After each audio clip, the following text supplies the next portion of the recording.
Doutor, não tô bravo contigo, não, fica tranquilo. Belo discurso. Tá bom. O doutor José já tá armado. Não, Está no momento do Oscar, tudo momentos políticos. Momentos políticos, O Oscar também, né? Teve desabafo até nos Estados Unidos, Teve. onde o diesel e a gasolina é muito mais barato, não tem crise da Petrobras, mas teve desabafo também. Desabafo político. Pois bem, né? Eu acho que enquanto a gente tem esse canal de comunicação com você, enquanto a gente puder usar essa máquina maravilhosa que é a televisão para nos comunicar e tentar fazer um pouquinho da nossa parte, que é mudar um pouco, sabe? Fazer com que o nosso governo, nosso país ouça a nossa voz. Eu venho aqui em nome de todos os caminhoneiros falar um pouquinho, porque é realmente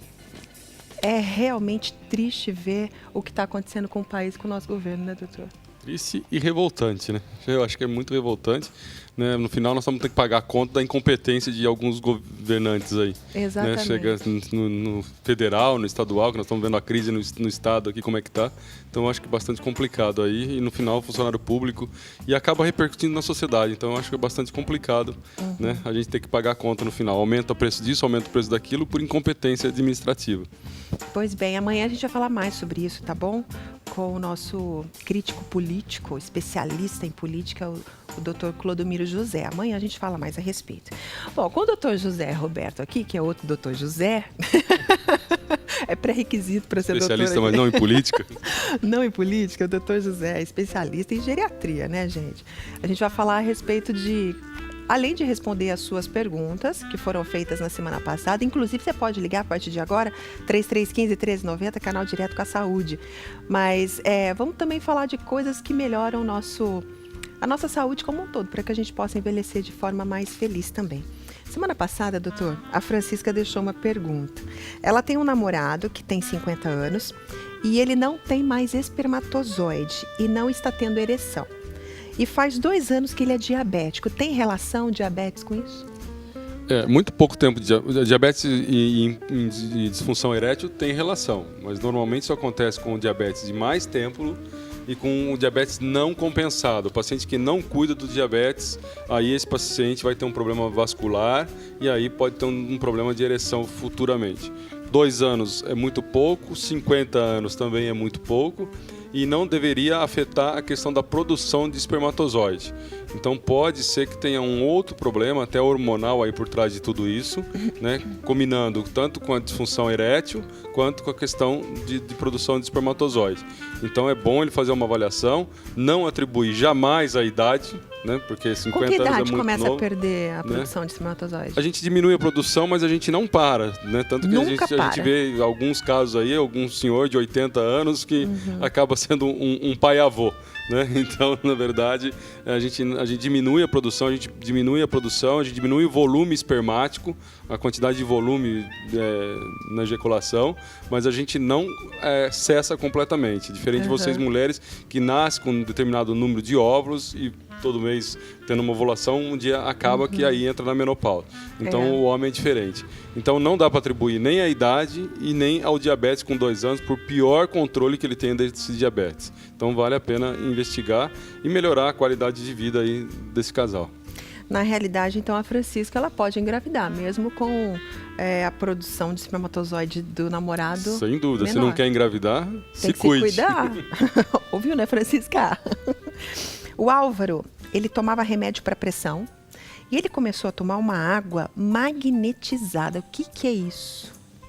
Eu desconheço uma água magnetizada, né? Na verdade, quando a gente fala água magnetizada, a gente imagina que ela foi submetida ao magnetismo, né? Não com a presença de magnésio, né? A presença de magnetismo.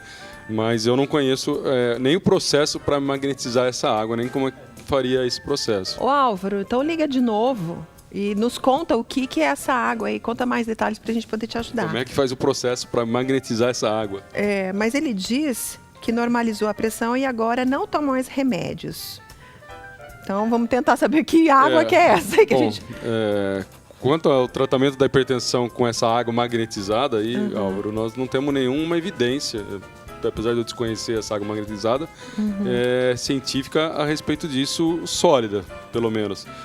Falo isso ainda mais ultimamente, eu vou dar mês que vem uma aula no Congresso em Curitiba sobre hipertensão arterial no idoso. Então, estou fazendo uma grande revisão na literatura sobre hipertensão arterial, principalmente no idoso, e eu não encontrei nenhuma evidência citando essa água magnetizada. Então, acho que vem de encontro com a pergunta dele aí. Então, acho que a gente fica o desafio para ele explicar um pouco melhor pra gente e a gente talvez aprender com ele um pouco aí. Álvaro, liga e nos ensina que água é essa. Se ele aí não perdeu peso nesse período, se ele não está fazendo exercício, que a gente sabe que isso controla a hipertensão, né? Não é só remédio. Baixar peso, fazer exercício, parar de fumar, diminuir o sal na comida. Então talvez tenha outros fatores aí que estão diminuindo a pressão arterial dele, normalizando a pressão arterial dele e não a água magnetizada.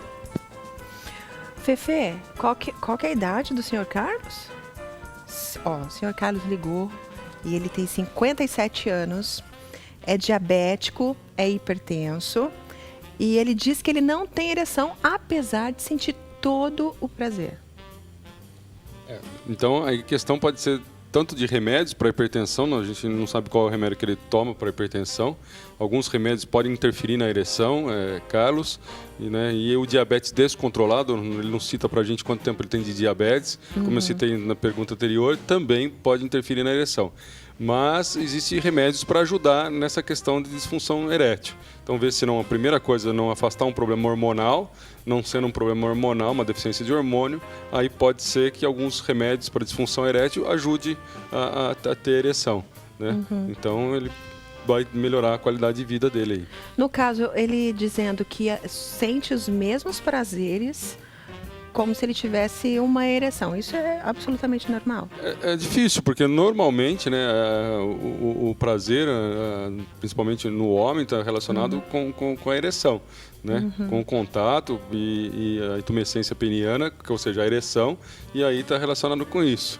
Então, eu não sei como é que ele teria esse prazer aí, porque no final acho que não tem ejaculação e nada, então não teria o momento de orgasmo no final aí.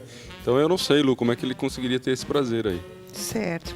O Júlio, ele faz uma pergunta, aparentemente parece muito inocente, mas eu acho que eu entendi o tom da sua pergunta, viu, Júlio? Porque antes de eu fazer a pergunta do Júlio, eu vou questionar algumas coisas. Conforme a idade vai passando, o homem ele pode ficar calvo, não é verdade? Ou seja, ele vai perdendo pelos do corpo. Aí o Júlio pergunta, pode... Menos na orelha que vai crescendo. Na orelha cresce, no nariz também, né, doutor? Aí ele pergunta, pode raspar os pelos do peito, do braço, da perna, sendo que no futuro poderia acontecer alguma coisa ou não? Isso não vai interferir em nada, Júlio. Você raspar o pelo agora nessa faixa etária mais cedo não vai interferir de ficar com menos pelo ou não no futuro, né? Isso vai ter a relação com queda hormonal e tudo mais. Então, não tem nenhuma relação entre o raspar pelo ou não. Talvez raspando os pelos, eles costumam, que as mulheres têm bastante experiência, tanto que depilam, né, para não raspar, que eles crescem mais grossos, né?